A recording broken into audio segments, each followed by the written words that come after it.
ဒီနေ့တော့ရှိတာလေးနဲ့မာလာရှန်ကိုလှုပ်စားကြမယ်ခောက်ဆွဲတို့အာလူတို့အရွက်တို့ပေါ့နော်အရွက်တို့နဲ့စိုက်ကောအသားလုံးလေးတွေကိုတေချာအစင်တက်လှုပ်ထားမယ်ခောက်ဆွဲလေးတွေကိုတော့ကြိုပြီးရေးစိန်ထားမှာပေါ့နော်ဒီခောက်ဆွဲမကြက်ခင်မှာအာလူလေးထည့်ပြုတ်လိုက်တာကောင်းမယ်စက်သွန်လေးကိုအစင်တက်လှုပ်ထားမယ်ငရုတ်တီ6လေးပေါ့နော်အဆက်အရသာရှိအောင်လို့တေချာလေးဖြတ်ထားမယ်တေချာလေးပြုတ်လို့ရပြီဆိုရင်အကုန်လုံးဆယ်မယ်ခောက်ဆွဲ6လေးလည်းထည့်ပြုတ်မယ်ပူလာတော့အောင်ပေါ့နော်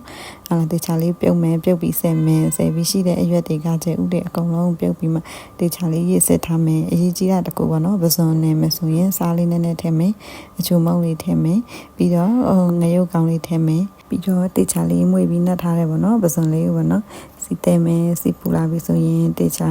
ခဏအလီထားတဲ့ချက်တုံရှင်ငရုတ်ဒီတစ်ခါလေးထည့်လိုက်မယ်အရသာပုတ်ကောင်းအောင်ပေါ့နော်အဲ့ဒါလေးနည်းနည်းမွေမယ်မွေပြီးပါလက်ချက်လာပြီဆိုရင်နည်းနည်းလေးနီးလာပြီဆိုရင်ဂျင်းပြားလေးကိုထည့်လိုက်မယ်တော့နှစ်ပြားသုံးပြားပေါ့နော်ပြီးပစွန်လေးကိုထည့်မယ်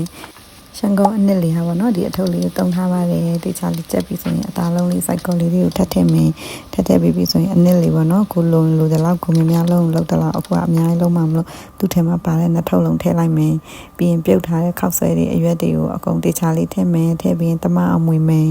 မွေပြီးလို့ရပြီဆိုရင်တော့ငံပြားရည်လေးကိုတေချာလေးထည့်မယ်